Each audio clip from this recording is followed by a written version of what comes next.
With the permission of our colleagues, ilang bagay po ang nais ko sanang sabihin, paumanhin. Dininig ko muna ang posisyon at opinyon ng bawat isa bago ko pinagpasahang bumaba mula sa kinakaluklukan at kinakaupuan ko at sagutin ang ilan sa mga puntong ibinigkas nitong nagdaang ilang oras na.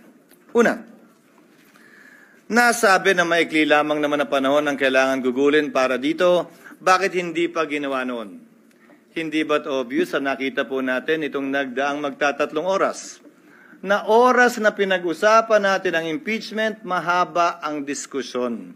Hindi ito simpleng 30 minuto lang sa pag-issue ng summons dahil kailangan pahintulutan at payagan ang mahaba at malayang debate. At bago po ako lumayo, nais kong pasalamatan ang aking mga kasamahan dito sa Senado para sa isang maayos, civil, at naaayon sa rules natin na diskusyon at debate. Ayon na rin sa sinumpaan nating tungkulin na pagpasahan ng lahat ng bagay nang naaayon sa ating paniniwalang tama at nararapat nating gawin. Hayaan mong simulan ko po ang ilang mga binanggit. Mr. President, Your Honor, I wrote the members of the Senate on February 24, 2025, outlining the basic reasons why we cannot, as of yet, schedule the impeachment complaint. Much has been said about the term forthwith, which I wrote to each and every member of the Senate. Mr. President, Your Honor, we are governed not only by the Constitution but also our rules. We are governed as well by precedents. We are governed as well by decisions of the Supreme Court pertaining to this matter. Allow me to, for the record, cite a few regarding this matter, lest they may think that it is only a one-sided opinion with respect to their definition of forthwith na agad-agad. Kada senador marahil may kanya-kanyang opinion kaugnay nito. Hindi ko pwedeng hayaan na sa record natin ay hindi maisabi ang ibang opinion kaugnay nito.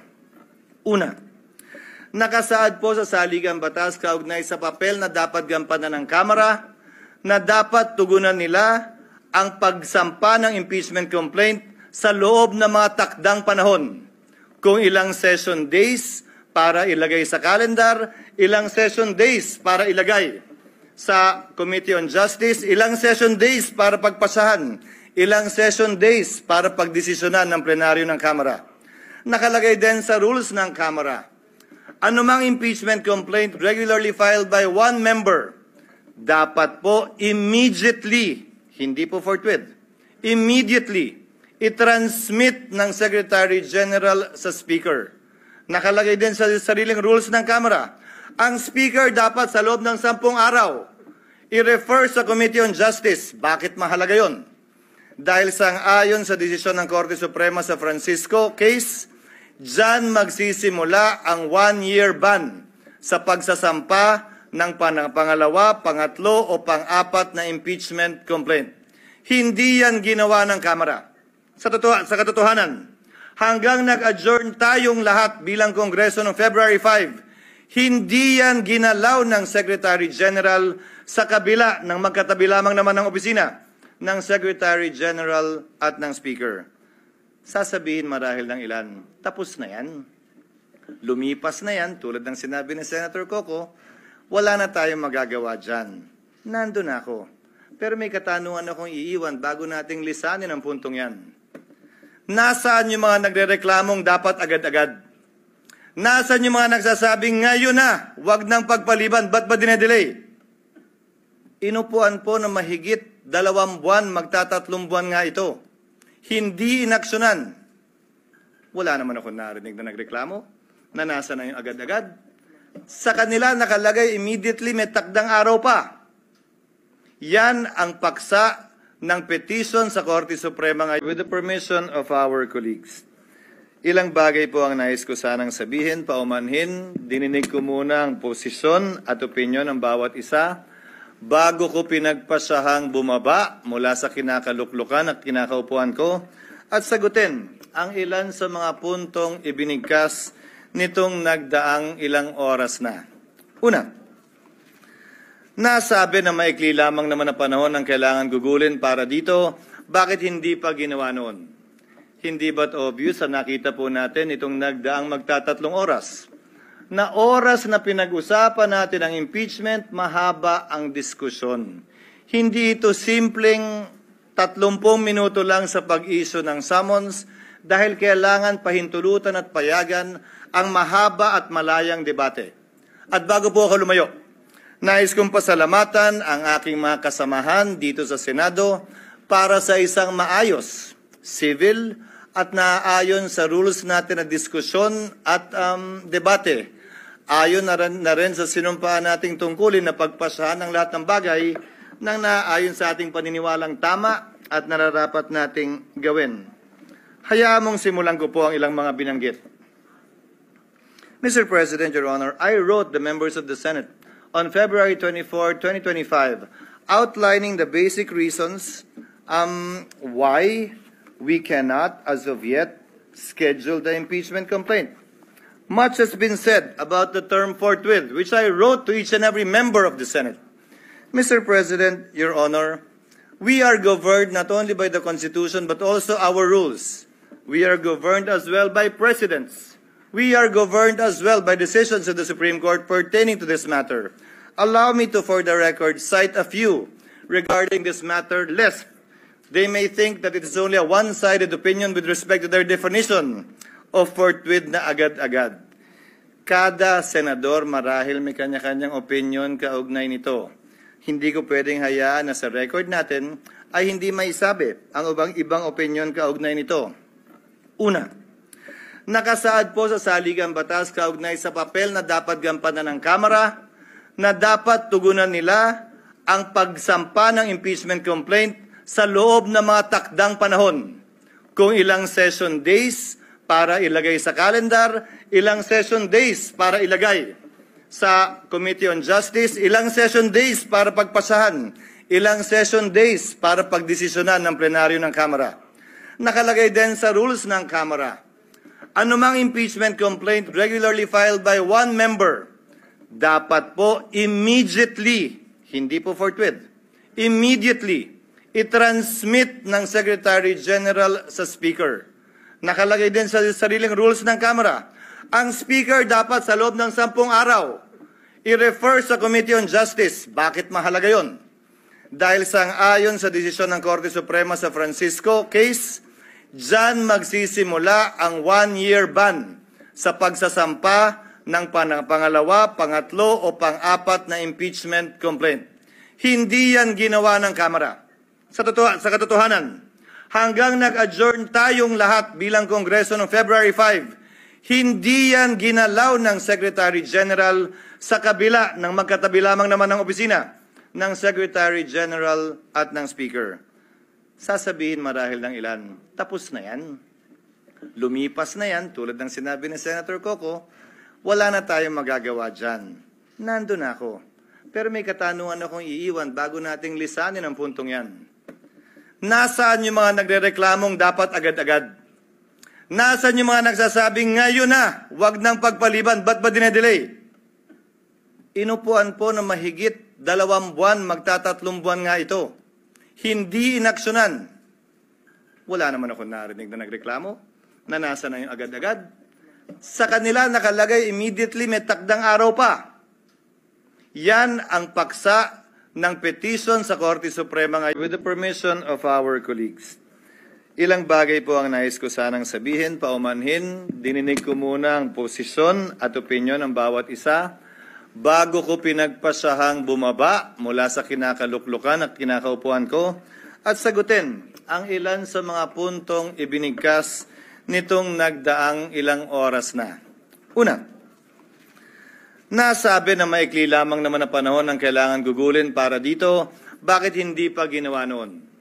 Hindi ba't obvious na nakita po natin itong nagdaang magtatatlong oras? Na oras na pinag-usapan natin ang impeachment, mahaba ang diskusyon. Hindi ito simpleng 30 minuto lang sa pag-issue ng summons dahil kailangan pahintulutan at payagan ang mahaba at malayang debate. At bago po ako lumayo, nais kong pasalamatan ang aking mga kasamahan dito sa Senado para sa isang maayos, civil at naaayon sa rules natin na diskusyon at debate. Ayon na rin sa sinumpaan nating tungkulin na pagpasahan ng lahat ng bagay nang naaayon sa ating paniniwalang tama at nararapat nating gawin. Hayaan mong simulan ko po ang ilang mga binanggit. Mr. President, Your Honor, I wrote the members of the Senate on February 24, 2025, outlining the basic reasons why we cannot, as of yet, schedule the impeachment complaint. Much has been said about the term forthwith, which I wrote to each and every member of the Senate. Mr. President, Your Honor, we are governed not only by the Constitution but also our rules. We are governed as well by precedents. We are governed as well by decisions of the Supreme Court pertaining to this matter. Allow me to, for the record, cite a few regarding this matter, lest they may think that it is only a one-sided opinion with respect to their definition of forthwith na agad-agad. Kada senador marahil may kanya-kanyang opinion kaugnay nito. Hindi ko pwedeng hayaan na sa record natin ay hindi maisabi ang ibang opinion kaugnay nito. Una, nakasaad po sa saligang batas kaugnay sa papel na dapat gampanan ng Kamara na dapat tugunan nila ang pagsampa ng impeachment complaint sa loob ng mga takdang panahon. Kung ilang session days para ilagay sa calendar, ilang session days para ilagay sa Committee on Justice, ilang session days para pagpasahan, ilang session days para pagdesisyonan ng plenaryo ng Kamara. Nakalagay din sa rules ng Kamara, anumang impeachment complaint regularly filed by one member, dapat po immediately, hindi po forthwith, immediately, i-transmit ng Secretary General sa Speaker. Nakalagay din sa sariling rules ng Kamara, ang Speaker dapat sa loob ng 10 araw i-refer sa Committee on Justice. Bakit mahalaga yon? Dahil sang-ayon sa desisyon ng Korte Suprema sa Francisco case, dyan magsisimula ang 1-year ban sa pagsasampa ng pangalawa, pangatlo o pang-apat na impeachment complaint. Hindi yan ginawa ng Kamara. Sa katotohanan, hanggang nag-adjourn tayong lahat bilang Kongreso noong February 5, hindi yan ginalaw ng Secretary General sa kabila ng magkatabi lamang naman ng opisina ng Secretary General at ng Speaker. Sasabihin marahil ng ilan, tapos na yan. Lumipas na yan, tulad ng sinabi ni Senator Coco, wala na tayong magagawa dyan. Nandun ako. Pero may katanungan akong iiwan bago nating lisanin ang puntong yan. Nasaan yung mga nagrereklamong dapat agad-agad? Nasaan yung mga nagsasabing ngayon na, wag nang pagpaliban, ba't ba dinedelay? Inupuan po na mahigit 2 buwan, magtatatlong buwan nga ito. Hindi inaksyonan. Wala naman ako narinig na nagreklamo na nasa na yung agad-agad. Sa kanila nakalagay immediately, may takdang araw pa.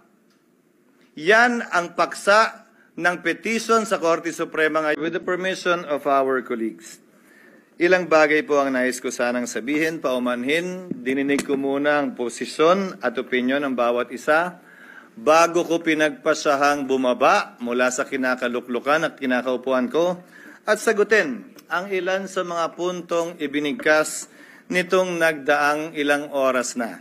Una, nasabi na maikli lamang naman na panahon ang kailangan gugulin para dito, bakit hindi pa ginawa noon? Hindi ba't obvious na nakita po natin itong nagdaang magtatatlong oras? Na oras na pinag-usapan natin ang impeachment, mahaba ang diskusyon. Hindi ito simpleng 30 minuto lang sa pag-issue ng summons dahil kailangan pahintulutan at payagan ang mahaba at malayang debate. At bago po ako lumayo, nais kong pasalamatan ang aking mga kasamahan dito sa Senado para sa isang maayos, civil at naaayon sa rules natin na diskusyon at debate. Ayon na rin sa sinumpaan nating tungkulin na pagpasahan ng lahat ng bagay nang naaayon sa ating paniniwalang tama at nararapat nating gawin. Hayaan mong simulan ko po ang ilang mga binanggit. Mr. President, Your Honor, I wrote the members of the Senate on February 24, 2025, outlining the basic reasons why we cannot, as of yet, schedule the impeachment complaint. Much has been said about the term forthwith, which I wrote to each and every member of the Senate. Mr. President, Your Honor, we are governed not only by the Constitution but also our rules. We are governed as well by precedents. We are governed as well by decisions of the Supreme Court pertaining to this matter. Allow me to, for the record, cite a few regarding this matter, lest they may think that it is only a one-sided opinion with respect to their definition of forthwith na agad-agad. Kada senador marahil may kanya-kanyang opinion kaugnay nito. Hindi ko pwedeng hayaan na sa record natin ay hindi maisabi ang ibang opinion kaugnay nito. Una, nakasaad po sa saligang batas kaugnay sa papel na dapat gampanan ng Kamara na dapat tugunan nila ang pagsampa ng impeachment complaint sa loob ng mga takdang panahon. Kung ilang session days para ilagay sa calendar, ilang session days para ilagay sa Committee on Justice, ilang session days para pagpasahan, ilang session days para pagdesisyonan ng plenaryo ng Kamara. Nakalagay din sa rules ng Kamara, anumang impeachment complaint regularly filed by one member, dapat po immediately, hindi po forthwith, immediately, i-transmit ng Secretary General sa Speaker. Nakalagay din sa sariling rules ng Kamara, ang Speaker dapat sa loob ng 10 araw i-refer sa Committee on Justice. Bakit mahalaga yon? Dahil sang-ayon sa desisyon ng Korte Suprema sa Francisco case, dyan magsisimula ang 1-year ban sa pagsasampa ng pangalawa, pangatlo o pang-apat na impeachment complaint. Hindi yan ginawa ng Kamara. Sa katotohanan, hanggang nag-adjourn tayong lahat bilang Kongreso noong February 5, hindi yan ginalaw ng Secretary General sa kabila ng magkatabi lamang naman ng opisina ng Secretary General at ng Speaker. Sasabihin marahil ng ilan, tapos na yan. Lumipas na yan, tulad ng sinabi ni Senator Coco, wala na tayong magagawa dyan. Nandun ako. Pero may katanungan akong iiwan bago nating lisanin ang puntong yan. Nasaan yung mga nagrereklamong dapat agad-agad? Nasaan yung mga nagsasabing ngayon na, wag nang pagpaliban, ba't ba dinedelay? Inupuan po na mahigit 2 buwan, magtatatlong buwan nga ito. Hindi inaksyonan. Wala naman ako narinig na nagreklamo na nasa na yung agad-agad. Sa kanila nakalagay immediately, may takdang araw pa. Yan ang paksa ng petition sa Korte Suprema ngayon. With the permission of our colleagues, ilang bagay po ang nais ko sanang sabihin, paumanhin. Dininig ko muna ang posisyon at opinyon ng bawat isa bago ko pinagpasahang bumaba mula sa kinakaluklukan at kinakaupuan ko at sagutin ang ilan sa mga puntong ibinigkas nitong nagdaang ilang oras na. Una, nasabi na maikli lamang naman na panahon ang kailangan gugulin para dito, bakit hindi pa ginawa noon? Hindi ba't obvious na nakita po natin itong nagdaang magtatatlong oras? Na oras na pinag-usapan natin ang impeachment, mahaba ang diskusyon. Hindi ito simpleng 30 minuto lang sa pag-issue ng summons dahil kailangan pahintulutan at payagan ang mahaba at malayang debate. At bago po ako lumayo, nais kong pasalamatan ang aking mga kasamahan dito sa Senado para sa isang maayos, civil at naaayon sa rules natin na diskusyon at debate.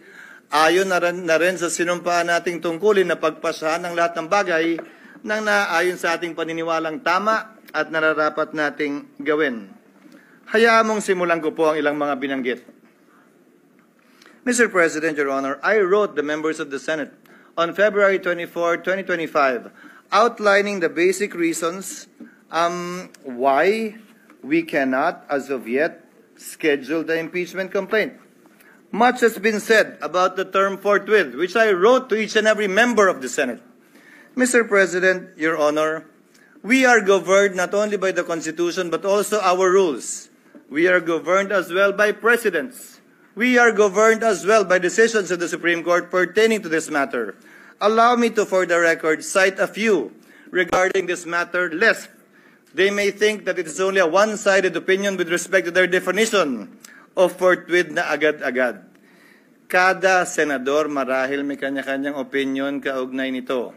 Hindi ko pwedeng hayaan na sa record natin ay hindi maisabi ang ibang opinion kaugnay nito. Una, nakasaad po sa saligang batas kaugnay sa papel na dapat gampanan ng Kamara na dapat tugunan nila ang pagsampa ng impeachment complaint sa loob ng mga takdang panahon. Kung ilang session days para ilagay sa kalendar, ilang session days para ilagay sa Committee on Justice, ilang session days para pagpasahan, ilang session days para pagdesisyonan ng plenaryo ng Kamara. Nakalagay din sa rules ng Kamara, anumang impeachment complaint regularly filed by one member, dapat po immediately, hindi po forthwith, immediately, i-transmit ng Secretary General sa Speaker. Nakalagay din sa sariling rules ng Kamara, ang Speaker dapat sa loob ng 10 araw i-refer sa Committee on Justice. Bakit mahalaga yon?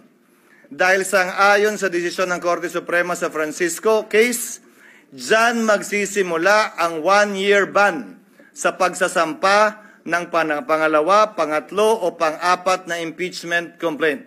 Hindi yan ginawa ng Kamara. Sa katotohanan, hanggang nag-adjourn tayong lahat bilang Kongreso noong February 5, hindi yan ginalaw ng Secretary General sa kabila ng magkatabi lamang naman ng opisina ng Secretary General at ng Speaker. Sasabihin marahil ng ilan, tapos na yan. Lumipas na yan, tulad ng sinabi ni Senator Coco, wala na tayong magagawa dyan. Nandun ako. Pero may katanungan akong iiwan bago nating lisanin ang puntong yan. Nasaan yung mga nagrereklamong dapat agad-agad? Nasaan yung mga nagsasabing ngayon na, wag nang pagpaliban, ba't ba dinedelay? Inupuan po na mahigit 2 buwan, magtatatlong buwan nga ito. Hindi inaksyonan. Wala naman ako narinig na nagreklamo, na nasa na yung agad-agad. Sa kanila nakalagay immediately, may takdang araw pa. Yan ang paksa ng petition sa Korte Suprema ngayon. With the permission of our colleagues, ilang bagay po ang nais ko sanang sabihin, paumanhin. Dininig ko muna ang posisyon at opinyon ng bawat isa bago ko pinagpasahang bumaba mula sa kinakaluklukan at kinakaupuan ko at sagutin ang ilan sa mga puntong ibinigkas nitong nagdaang ilang oras na. Una, nasabi na maikli lamang naman na panahon ang kailangan gugulin para dito, bakit hindi pa ginawa noon? Hindi ba't obvious na nakita po natin itong nagdaang magtatatlong oras? Na oras na pinag-usapan natin ang impeachment, mahaba ang diskusyon.